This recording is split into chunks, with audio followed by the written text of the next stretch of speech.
Later tonight. But for the moment, we are live from Chippenham's annual Dragon Boat Race. Our reporter Jonathan Fido is there for us. He's riverside. He's on the River Avon. Hello, Jonathan. Hello, afternoon. You would not believe the difference in the weather from when I was in Devizes just a couple of hours ago to what it's like here now. Do you want me to feel sorry for you? Well, yeah, it's absolutely baking hot and lovely here at the moment. I was stood out ready for the final, which just took place a moment ago, and I could just feel myself absolutely baking and burning under the sun here, and it's not a nice thing to think of, but with these headphones on, my ears sweat is usually a good way of knowing how hot I am. It's lovely, isn't it? Sorry about that. But I'm actually in a tent now, which is brilliant because I'm out of the sun, and surrounded by medals, which all look absolutely lovely and sparkly. They will be going to some of the competitors. Some of them will be getting the winners' medals. Some will be getting runners-up, etc., etc. And I'm with Mike, who's the guy who's been doing the commentary from the Dragon Boat events today, and I've been trying to find out who won. I said, because I just thought I missed it. I must have thought it was a photo finish or something. But you just don't tell anyone until the presentation, is that right? We tell absolutely no one. We keep the suspense right to the very end. Oh, not even me? Not even you, I'm afraid. And you said you're not open to bribery. You went straight in with that, I noticed. You can always try bribery, but right. I can't guarantee that it's going to work, but you can try by all means. I can't always guarantee that. That's changed from what you said. No, we wouldn't do such a skullduggery event. No, we nobody knows. I mean, right the way through the day, we give them the scores on the door straight away. When it comes down to the final, nobody hears it. It's a tradition that we have, and we don't relay the results to anyone at all until the teams come over here for the final presentation. Now, we have 4 boats in the final, which was quite a lot, apparently, especially with the overhang of the trees here. That's right.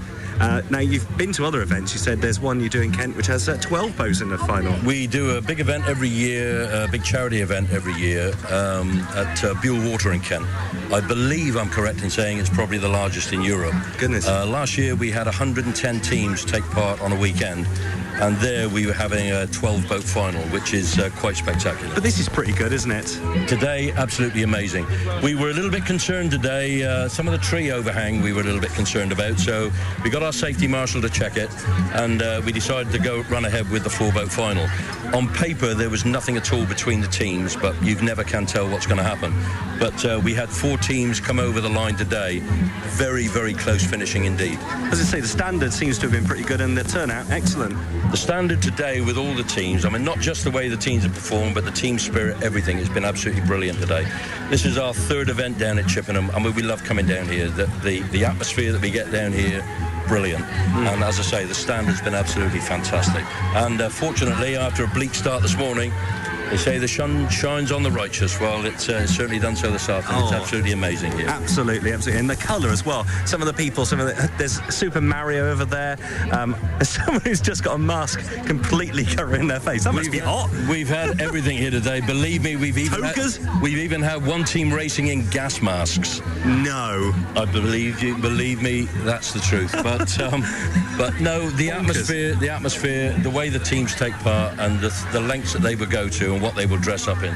Absolutely amazing. Mike, that's brilliant. We're looking forward to the presentations to find out who's won, but that will be going on in a short while, so we might have to look into that a bit later on. And Lynn from Rotary, obviously it's a huge event for you guys. The relief must be starting to set in now that it's all gone really well. Yes, and the elation, because it's a fantastic day and we really enjoy it. Tell me, what's the reason you do this? What's the kind of meaning behind it, the fundraising side? Well, we want to raise money for charity, and what we do is we get the team captains to choose the charity, and 2/3 of the money that the team raises goes to the charity that they've chosen, and 1/3 comes to us for Rotary charities. What kind of Rotary charities are you working with this year? Well, for this event, we're giving half of our money to a local charity called the Rise Trust, and the other half is going to leukemia research. So you've got 17 teams here. Is that a good thing from the point of view you can raise money, but maybe a little bit scary that all you need is another 3 teams, and the event just gets so big that it could get out? Are you going to have to limit the teams? Is it going to be a victim of no success? No, the Dragon Boat events say that we don't need to limit the teams, and the more teams we have, the better it is for Chippenham. We're helping to put Chippenham Chippenham on the map.